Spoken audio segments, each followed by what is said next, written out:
Welcome to Northwest Brew Talk. I'm Mike Rizzo. And I'm Michelle Rizzo. And this is episode number 6. On today's show, we're going to have part 2 of our interview with Chuckanut Brewing founders Will and Mari Kemper. We're going to have our brew news and views. And to start the show, let's open a barley wine by Port Townsend Brewing. This barley wine is 10.5% ABV, so this is going to be pretty big. Port Townsend describes their English-style barley wine as having pronounced malt body to go along with a sincere Northwest bitterness and a fruity finish that will warm you up on a cold, rainy day. The higher alcohol content allows this ale to age nicely for up to 5 years. Never had a barley wine. Definitely has some fruity characteristics to it. And I can't think of what it smells like, but I can taste alcohol. Port Townsend opened their doors in 1997 and only offered 2 beers at the time, the Port Townsend Pale Ale and the Port Townsend Brown Porter. Since then, they've expanded to over 10 ales. In 2003, they went from bottling just 2 of their beers to all 10. They replaced their original 7-barrel system with a new 15-barrel system and bought 4 more conditioning tanks, as well as expanding their beer garden to include a bandstand, lots more seating, and outdoor heating. All right. Wow. This beer, barley wine, you can taste the alcohol. Interesting flavor. All right. Well, let's kick off the show with our news, brew news, and views.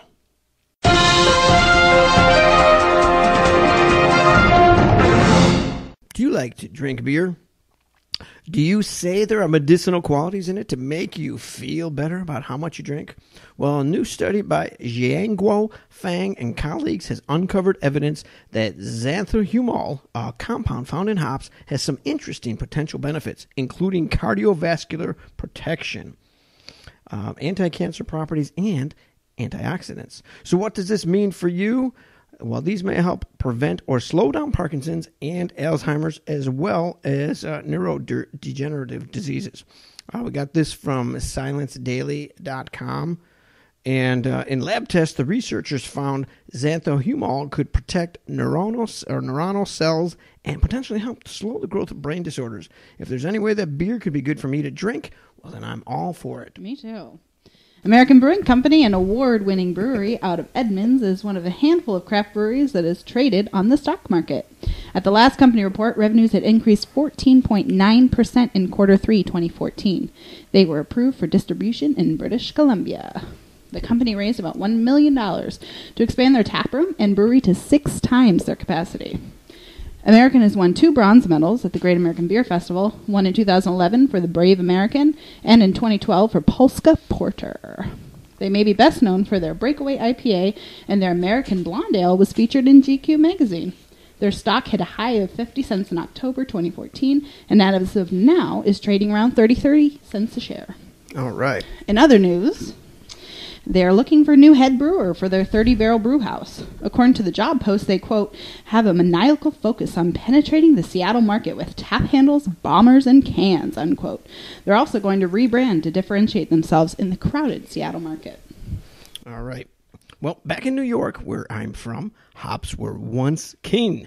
The green buds that give beer its bright and bitter flavor made its way westward during the latter 1800s, and Washington hop growers now lead the country by a very wide margin. According to a story on MotherJones.com, the craft beer movement has fueled the desire for other areas to grow hops, but the demand for lower-yielding aroma hops may cause a hop shortage, as was seen in 2007.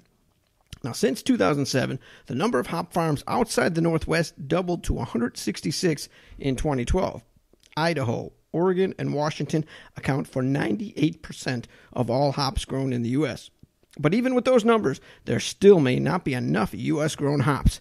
It's expensive to get into hop farming and can take 5 years for the plants to produce yields that offset their costs, much of it labor. Another story in the Journal Sentinel from Milwaukee said that hops haven't been grown outside the Northwest for 100 years, and many farmers don't know all that goes into hop farming.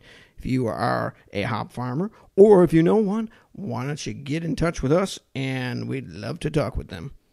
Washington Beer Blog recently reported that Narrows Brewing Company in Tacoma has a new head brewer, Mike Davis. He has a long time history of brewing, including 15 years at Harmon Brewing. He helped open Hi-Fi Brewing and has worked at 12 Pounds Brewing in Sacramento before coming back to Washington to join Narrows. Davis has multiple awards under his belt and loves IPAs. Who doesn't? And most other styles of beer. Mike Davis started on February 16th and was taking over on February 23rd. Brewer Joe Waltz leaves the brewery to head back to his home of Wisconsin. Narrows, which opened in July 2013, expanded from 6 to 16 taps in January, and the head brewer is looking forward to filling them all. Quote, "I want this to be a place for the community to gather and build relationships over great beer," unquote. Okay, and that is our brew news and views for this week.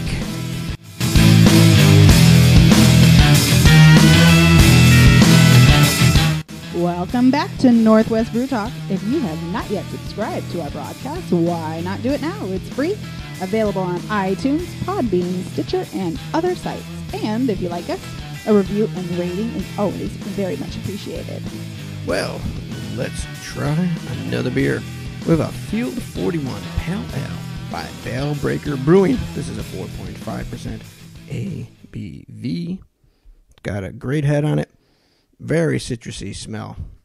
And Bellbreaker describes their Field 41 Pale Ale as heavily dry hopped with Simcoe and Autumnum. This pale ale drinks easy with a smooth bitterness and is named for the hop field that is home to the Bellbreaker Brewing Company. Very awesome. Light and refreshing, it's the perfect beer for a day on the river or afternoon on the slopes. Definitely a good beer too. Like this beer here. Bellbreaker Brewing Company opened the doors to their new 30-barrel production brewery in April 2013, surrounded on three sides by a field of Cascade hops. The new facility is approximately 11,000 square feet and houses an on-site tap room. No food preparation, guys, but you're welcome to bring outside food in. With a beautiful outdoor patio and lawn area, it's perfect for enjoying the Yakima sunshine. And on the can, it says Pale Ale, fresh off the farm, which it literally is. And they're going to be our guests next week. Speaking of guests, we are going to now listen to part 2 of our interview with Will and Mari Kemper of Chuckanut Brewing, and we'll be back after that.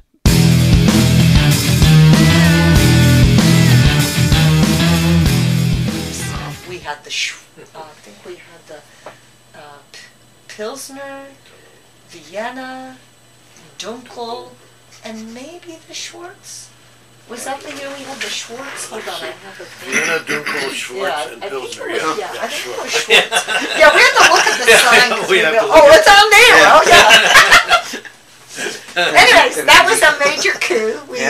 We never in our, we never thought that we'd get that far. These are all your recipes? Oh, yeah. We've been brewing these beers, you have to remember, since 1984.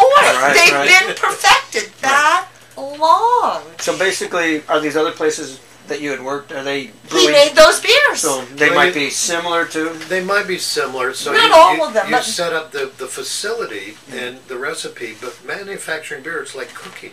Okay. In other words, you can understand the ingredients, you can work with it, but if you have to understand the process, the fermentation science that's going on, what's the nature of that. So you have the recipe. And the engineering. But the whole thing. And actually that's a key thing, the engineering. So our approach really is, besides not so much involved with the biology, chemistry, it's the engineering. It's the overview of it. So if you can understand the overview, then you have, then you can tend to control what goes on in the midst of that. Right. So there's terrific attention paid to temperatures, time, all the things that are so important in the chemical processing that's taking place, and the actual processing, the moving from one tank to the next and that kind of stuff. And, and all the cleaning and that kind of thing.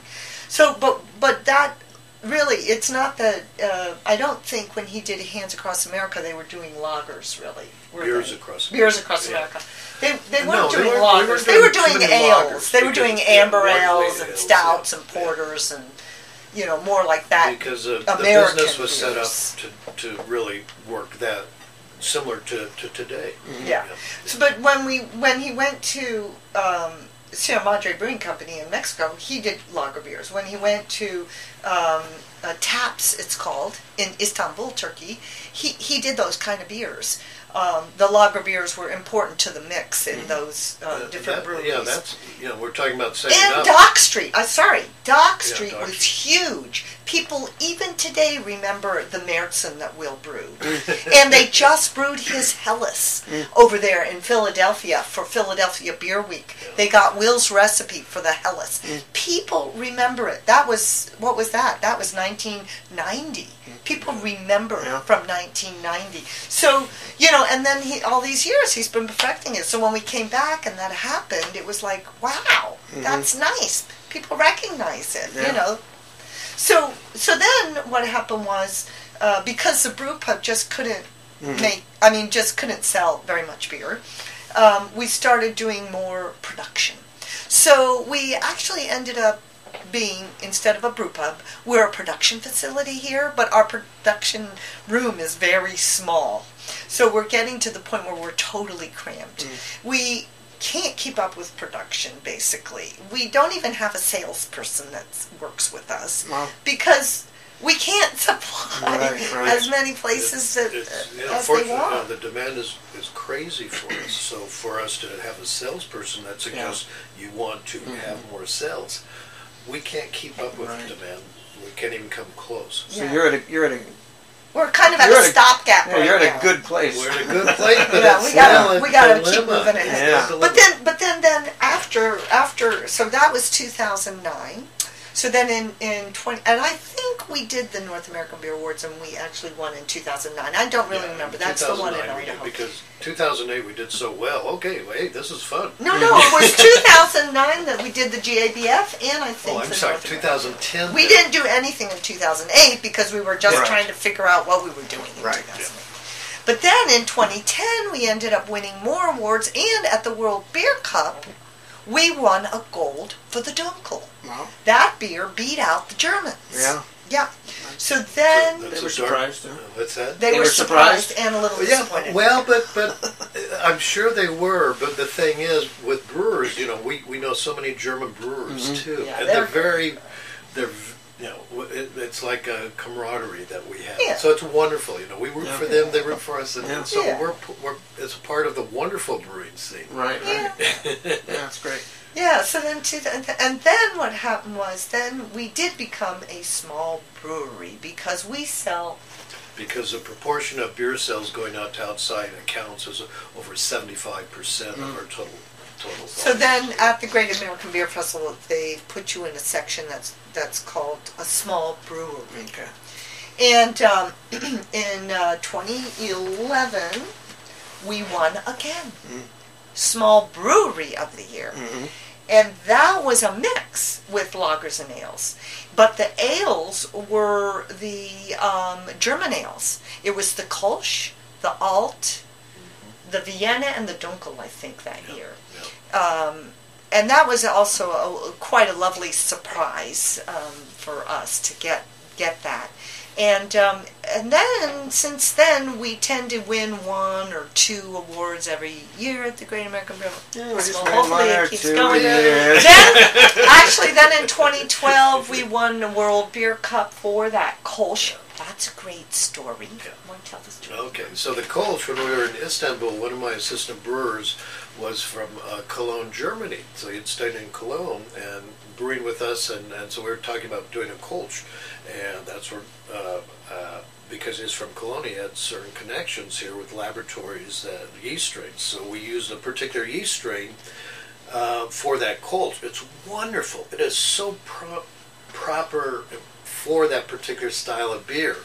And so when we came back to America, then I contacted the laboratory to try to figure out, I want that yeast strain for the ales. So we have the lager strain, but the ale strain, it's a very special strain. And tried as they and we did, we couldn't go through the paperwork and everything to get it in, that particular yeast, to just transport what's called a slant, which is a solidified agar with some inoculum of the yeast on it. So we couldn't get it in. So we were then going to Germany after about half a year into this process. After we won the award for Small Brew Pub, the Weiermans treated us to a trip to Germany to their their malting house in Bamberg. And so then what I did then was I contacted the laboratory in Cologne, and I had them send a couple of slants to where we were staying in Bamberg in Germany. Of that particular ale strain. So when we came back then I carried one with me, and we put one in the suitcase to make sure we got that auger slant in. So that's how the auger slant and how the yeast originates here. Which makes it so traditional. And the other thing is then it's a proprietary yeast. Oh. Nobody else has it. Nice. And it's kept at the yeast bank for us when they need it. Repitch it. Yeah. So that Kolsch won at the World Beer Cup. Yeah. It won gold, I think. No, Gold or silver? Silver. Silver. And then, so then what happened was after we were up and open that first year. Late one night, I was manning the bar, and these two guys come in. They're Australians, and they're sorry. How's our time? No, we're good. No, we're fine. These two Australians come in. They start chatting with me. We're gonna open a brewery in Melbourne, Australia, and we started in San Diego, and we are making our way north to try all these breweries, And the reason we came here was because somebody down in Seattle said, well, you got to stop into Chuckanut if you're heading north. And so they did. And so I took them through the tasting. I brought them over and I showed them the brewery, and I said, you really ought to stick around and in the morning come back when Will is here and talk to him. They said, no, we've got to see all these breweries up and brew pubs up in Vancouver, and then we're flying over to see the equipment in Nova Scotia, And so I thought, I gave them our email address if they had any questions, blah, blah, blah. Like a month later, we get this email. Out of all those hundreds of breweries we visited, your beer was our favorite. Is it possible you can come to Australia to help us open a brewery? We said, well, sorry, we're kind of chin deep over here trying to keep ourselves afloat. But we do have an old brewery friend, Harvey, from Istanbul, Turkey. He had finished in Istanbul. He'd come back to the U.S., and he was kind of trying to find something new to do. So they interviewed Harvey, and he ended up going down there.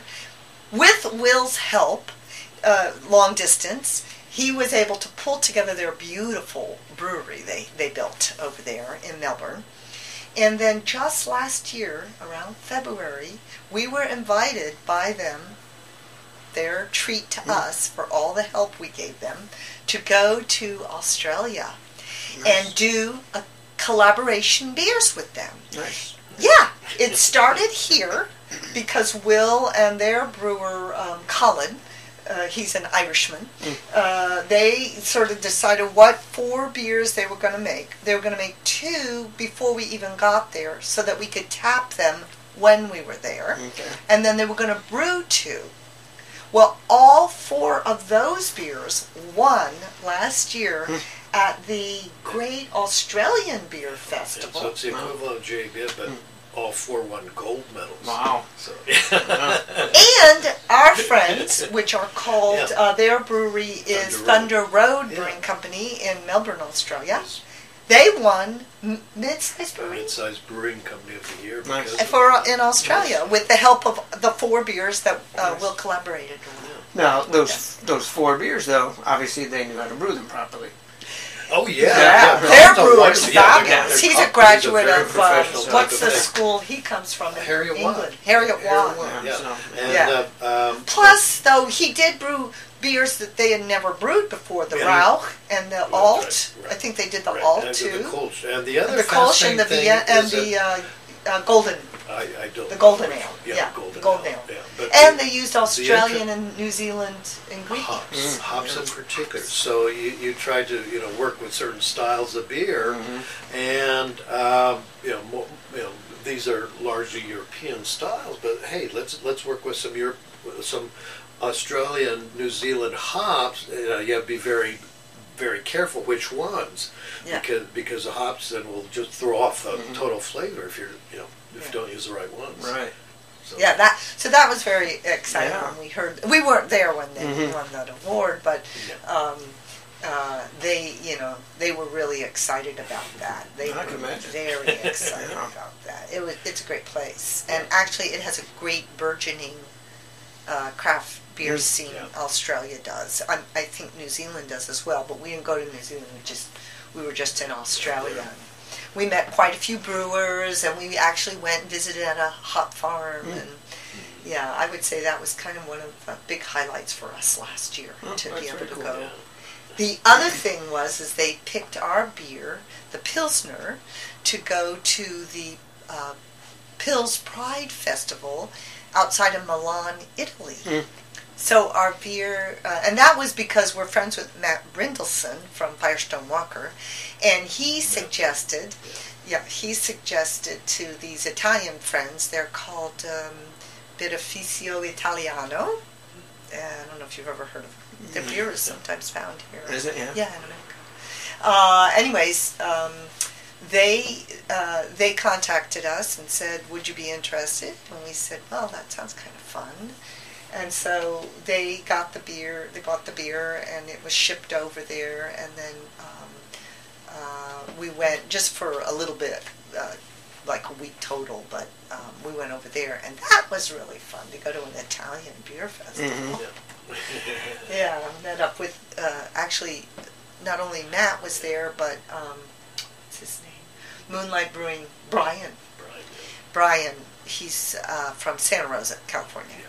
And it was fun to visit with him and his new wife. We spent time. And our brewer, Brian, our head brewer, Brian, went to the VLB in Berlin. So he studied for half a year there, become certified as a brewmaster. Nice. And we met him over there while he was studying. Yeah, while really? he was studying. He flew down to Italy, and we all stayed at the same hotel and got to visit and stuff. That was great. And so all that, Mari pointed out the other day that we've been here now since 2007 from Istanbul. This is the longest we've been at one place ever. Well, we lived on Bainbridge Island for, the area, but we had to, we moved home, so, but that was like 10 years, but. Are you getting itchy yet? I am terribly itchy.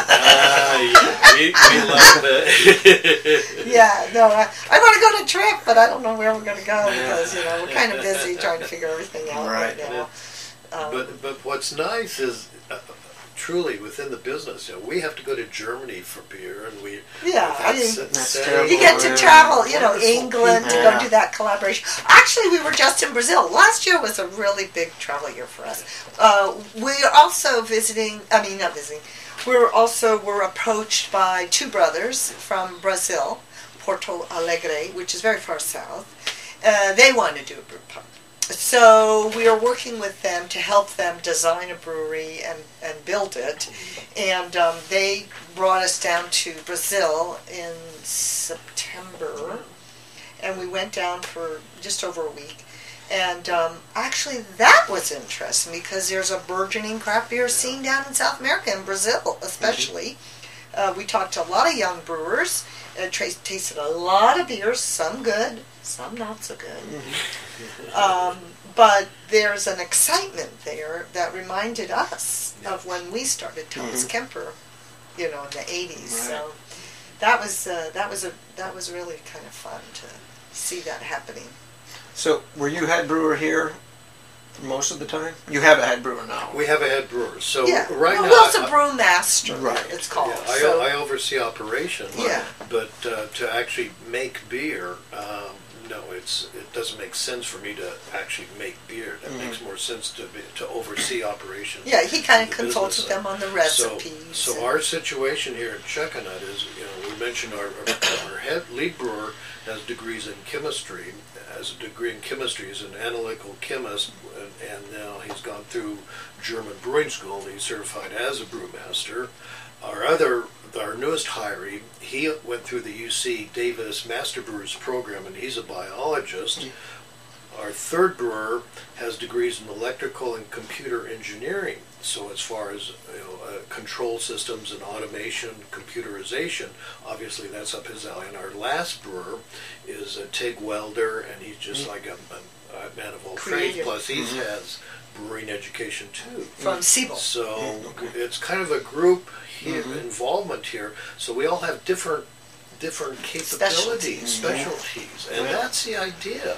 Is that you have to control and manage it, but the wonderful thing about it is the creativity that people can bring in, and some of these things these guys come up with. There's no in creation I would come up with some of these ideas, but they do, and then we work with. Oh yeah, that makes sense. Well, let's do it this way, that way, and these are the factors involved. Yeah, that's great. Yeah, it's kind of fun. Yeah, It's a creative team for sure. So what was the first beer that you brewed here? Here, I don't know, because to start a brewery, we had to do 4 beers though. well, and actually it probably had to It be was 6 because what 6 happens in the taps. brew pub, to have one beer on at a pub. So it's a matter of starting up and trying to schedule it where you have a number of beers at once. So on the scheduling of something like that, what you want to do is realize that there's different times of production. Right. So you'd want to do the longer term beers, the lagers in particular, and then later on you'll do the ales. So it comes to a point of basically packaging it. They'd be ready about the same time. One of our first brewers, at the very beginning, Will was actually hands-on brewing, and he had a couple of assistants who weren't, they were just assisting basically, more like manual labor. But then we had Josh Freema that we hired. Yeah. He had been brewing up in Utah. The Utah Brewers Cooperative, and he was a great guy and really into the beer scene and all that kind of stuff. He's the one that was brewing with Will, so it was basically Will and Josh, and was the third guy. There was a third guy who he ended up leaving Bellingham, so I think it was just Will and Josh for quite some just time. us, Yeah, and that's when we won Brew Pub of the Year. Well, after we won Brew Pub of the Year, Josh he'd been with us a year. He went down to Hood River to, Hood River Brewing Company. Yeah. Hood River Brewing Company. Yeah, No, it's, what's it called? the big one? Over there in Hood River, the big brewery. Hood River, I want to say. No, it's not. Hood River's the name of the town. Full Sail. Full Sail. Full Sail. He went to Full Sail. He worked for 2 years at Full Sail after working with us a year, and he ended up opening his own brewery called Freema Family Brewing. So he got the experience here. He got the experience at Full Sail. Wonderful. For And him. they make a few lagers. They have a great lager. They have that one, the session lager, at Full Sail. And then after Josh. But Josh's specialty is Belgian beers. He adores Belgian beers, and that's really what he wanted to do the whole time. But we weren't set up for that. But he ended up making his brewery. So that's his specialty, is the Belgian And after beers. Josh, and there's Kevin Davey. Yeah, And Kevin Kevin Davey. went through the VLB in Germany as well. No, he went through Domans. Domans. And then what happened was that then. He came and brewed with us for 2 years. Yeah, and Kevin was with us when we won Small Brewing Company of the Year, and then After that, he went to Firestone Walker in California for a year, came back, and now he is the brewer at Gordon Biersch Brew Pub in downtown, and he's won several awards now for his beers at the Great American Beer Festival. So it's very exciting, somewhat incestuous, Yeah. Well, we understand beer. Well, It's a bigger community now, but it Yeah. was a smaller community at one Absolutely. point. I mean, there's over 3,000 now. I mean, Yeah, it's amazing. And it's crazy. for us, it's crazy, but it's wonderful. We like this craziness because what happens is that there's still so much more to do, and I got to say, you're still pretty much at the start of what's the potential is going on, and it's just wonderful what's going to happen in the future Yeah. because you look at the overall beer market and where it's going, the percentages. Oh yeah, there's so much more to play. now, do you guys have an end game? I mean, you Game? Well, and plan. You know, well, I mean, you know, It's like life. Yeah, you have plans, you have targets, but things change. we have ideas, Right. but We have you ideas. know, yeah. we love the whole brewing community. So for us to continue to explore beers and beer styles and make more new brewery friends around the world, that's very exciting to us. Yeah. We love that part. We love to travel. So for us, it's like it's such a great interest. I mean, we can. People look at us and they say, "Oh God, you've done so much, you know, with the travel and stuff." It's not all easy, Right. but it is interesting. And philosophically, we want to set up the facility just like it is now, where it's self-sufficient, so to speak. That's it. Yeah. So it is self-sufficient. Then it can have my input too, and that was a big target for its self-sufficiency with the operation for everybody else involved in the brewery. I know we talked earlier, but is your plan to possibly grow this?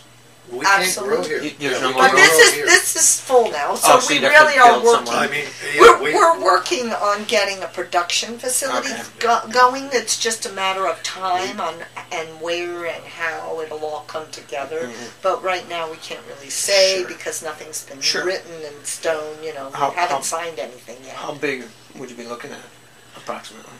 We'd be looking at a production size, setting breweries up and trying to scale up and grow, figuring out a growth. So we'd look at about an initial production size of a brew house, if you want to talk in that, not that much larger, maybe only twice as large. Okay. However, you look at that doesn't determine a capacity because a brewery should be operating several batches a day.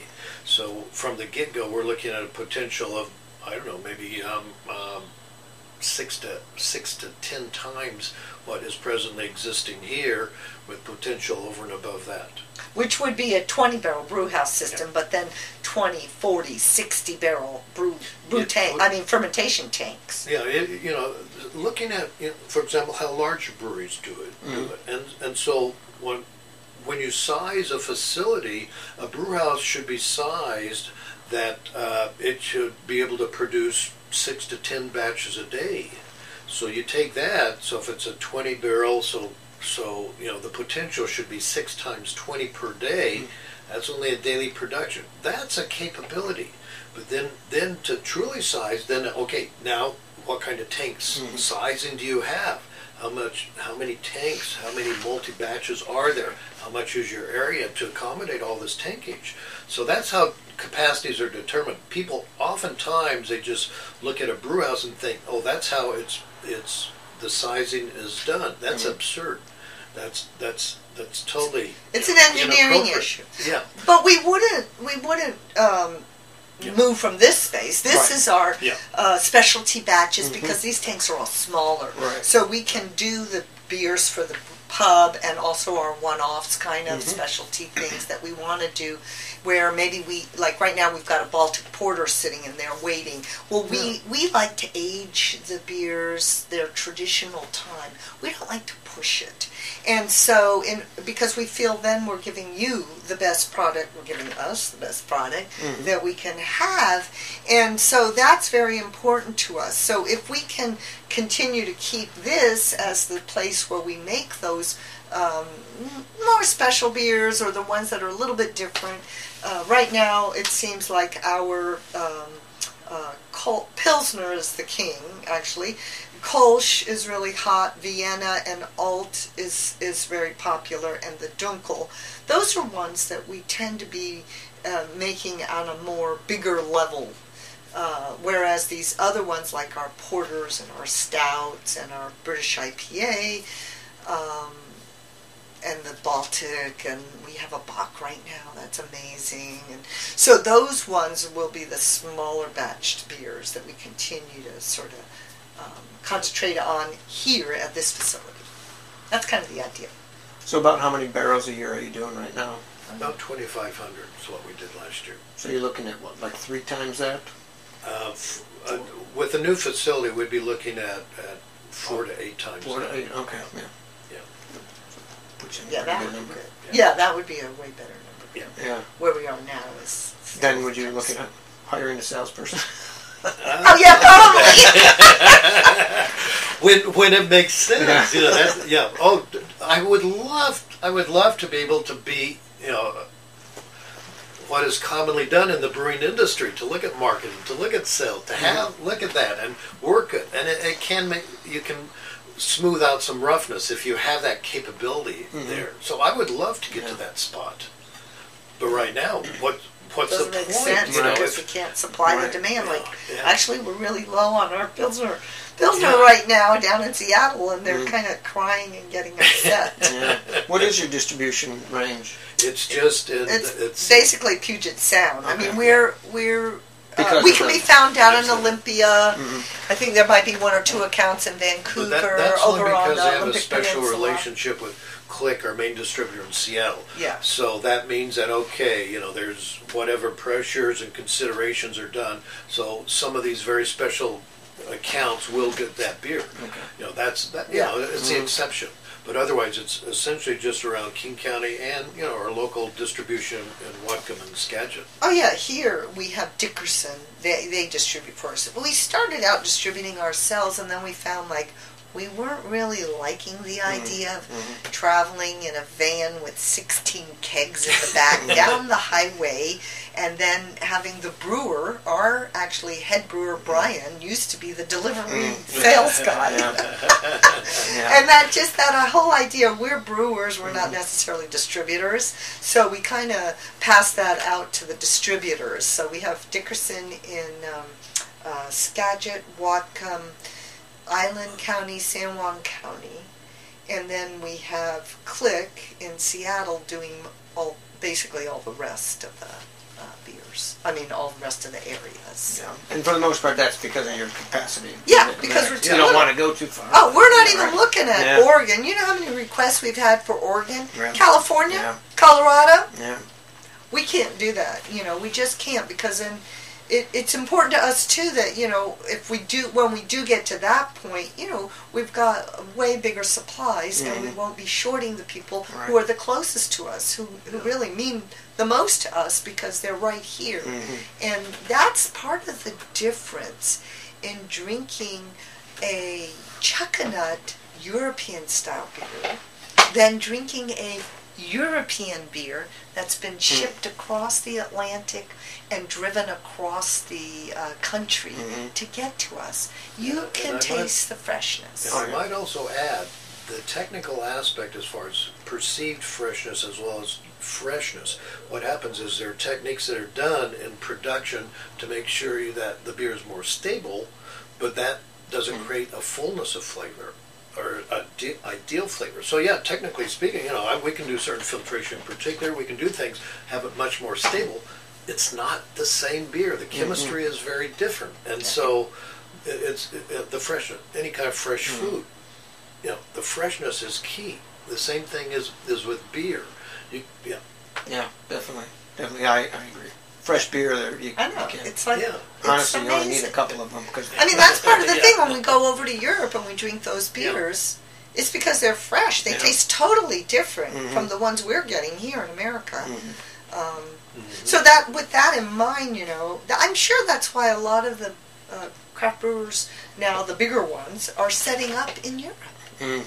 I don't know if you know, but they're like, Stone is making a brewery in Belgium, I think. No, it's in Germany. In Germany, Yeah. is that it? Yeah. And also, who else is it? Someone's in Scandinavia. Oh, Brooklyn Oh, yeah, Brewing. Brooklyn. Yeah, Brooklyn, yeah. You know, they're doing that because they realize that there is a difference in their beer after being shipped across. Now, when we went to Italy and had it over there, actually, the Pilsner came out pretty damn good. But one of the other brewers had a problem with theirs, and they couldn't serve it at the festival. Oh, really? And that happens. You know, it was unstable, apparently. So you do kegs, you have bottles too? Very limited very bottles, limited. but we do right. have bottles. Yeah, we do have bottles, just half-liter bottles, you know, like that classical European Right. half-liter. But right now we only sell those from the restaurant. Now, we're looking at having more bottles outside. But if we put beer in bottles, that means it detracts There's no from beer for the kegs. kegs. Secondly, the actual operation of bottling, our sheer space here, the space is so incredibly limited. So when we do decide we want to bottle up a bit, everything has to be taken away to free like up a enough major area setup. for pallets of bottles to working with the working rooms there. So it's just, it's not set up to do any true bottling. Gotcha. We do a little bit. And we fill growlers. Okay, right. Well, that makes sense. Yeah, you didn't know you were going to get that much information. Oh no, did you? that's better than I thought. So, how many? First of all, do you have a signature beer? Is there a signature Chuckanut beer? As Mario said, Pilsner is easily the biggest seller, and I want to say it's largely because people are familiar with Pilsner, the name Pilsner, the word Pilsner, Right. versus if we say Helles, how many people really know what a Helles beer is? How many people know what a Kolsch beer is? So it's because... Or even the Dunkel. I mean, the Dunkel Yeah. wins 1 million awards, Yeah. but not a whole lot of people know about it. No. The Vienna Lager. I mean, that's an amazing beer. Not very many brewers make that in America or anywhere in the world anymore. So That's what we had today, right? you were having Yes. the Vienna. That was Isn't it a great beer? That was a great beer. Yeah, yeah. Yeah. So It's a beer that's mild, but not too much. It's very, very drinkable. Oh, yeah, definitely. Yeah. it has a lot to do with how much production we can get out, and because everybody tagged on to that Pilsner, like Will says, because they recognize the name Pilsner. It's our #1 seller. Okay. But after Pilsner, I think might be the Kolsch. Is it true? Kolsch and Vienna. Yeah. Those two, and Dunkel. They kind of even And themselves out. And what people really would like as an individual, oftentimes they're not aware of that. If somebody, they understand Pilsner. Oh yeah, I know Pilsner. But if they're totally unaware of these other styles, they're depriving themselves of the experience of the potential Of of a great beer. of that. It'd be like, I like certain kinds of foods, well, gee, I like a hamburger. You go out to restaurants, all you get is hamburgers. Well, That's kind of boring. great. Yeah, where's that at? Yeah. I understand that completely. My wife didn't like beer. We went to a brewery. We got a sampler. Yeah. All of a sudden, she found out that there's good beer. Yeah! She likes beer now, and that's Thank you exactly what very it is. much. Awareness goes a long way, Yeah. doesn't it? Yeah, it I really know. is. You know how many people... We had to make the British IPA here. We didn't really want to. That wasn't our intention. But we had so many people coming in and saying, oh, don't you have an IPA? That we said, well, maybe we'll make an IPA then, and we'll just use British hops. So it was our British IPA. Well, actually, it has a huge following, even though we don't drink Right. the IPA. Because we believe that the other beers are the ones that are so great. Right. So, yeah, no, it's... Yeah. Hold on, I'll get that. And that's everything. We do that style to be intentionally different, to offer more variety, the British style versus an American style. Exactly. And why do that when everybody else in God's creation does that? Yeah. And so we intentionally want to that be should be somewhat fine. different. Most Yeah, people are coming a we'll little offer later that. than that. That Is has it just gotten you? us into trouble and rejection because Oh, yeah, that's not a problem. No. especially when we first started to distribute the beers, Shut up. Okay, thank in you that very much. we did not offer this particular beer that everybody else did the same. And so there were accounts that rejected having us on and still do still do, because we don't conform to what they think should be good beer. They want to qualify that as good beer. They're rather narrow in their vision. The West Coast. It's a bigger world. Is that what you've probably come up with that too? You hear about it all the time. Yeah. And also, people just get used to something, and and they're familiar with it, so it's an easy order for them. They don't have to think. We just feel that we're a brew pub. We're here we also want to educate the beer drinker and give them options and just have them explore the world of beer, and so that's why we're always like, IPA. Well, I guess we'll just have to make an IPA. And it still didn't make everybody happy. Yeah, because there's people that come in and say, "Oh, that's not an IPA. It's not strong enough." Well, that's really how they made it then, probably. Yeah, exactly. I mean, we look at our friends who have the brewery in Rebellion Brewery in Marlow.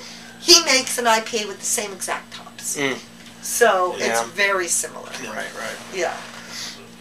It's how beers are made. It's funny. You have people, even in some of these contests, you get feedback from some of these contests. Oh yeah, that's it's so fascinating to me because some of the feedback I get from supposedly people who understand that, this particular hop shouldn't have been used, and if they're very precise in that. When I say precise, they tell me a particular hop that should not be used, and we don't use that hop.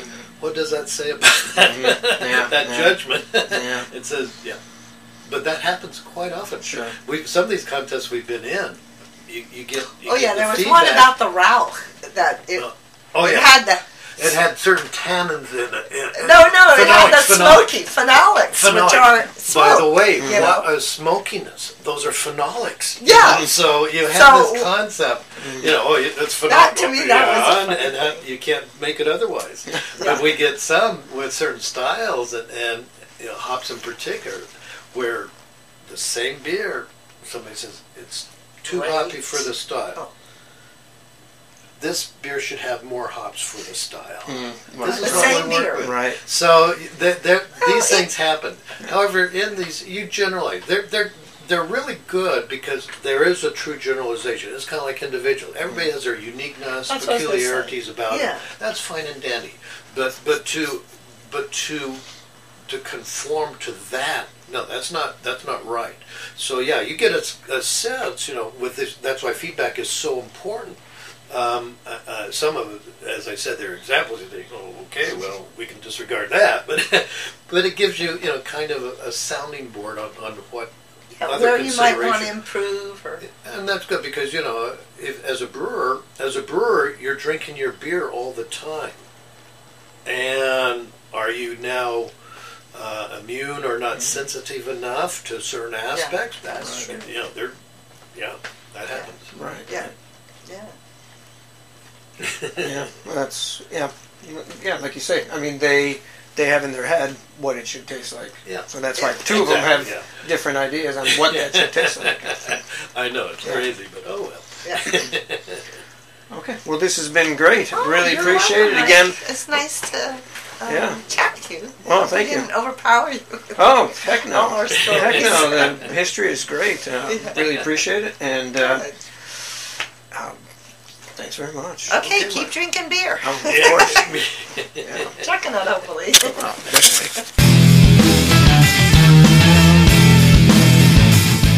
Thanks to Will and Mari for that great interview. That was part 2.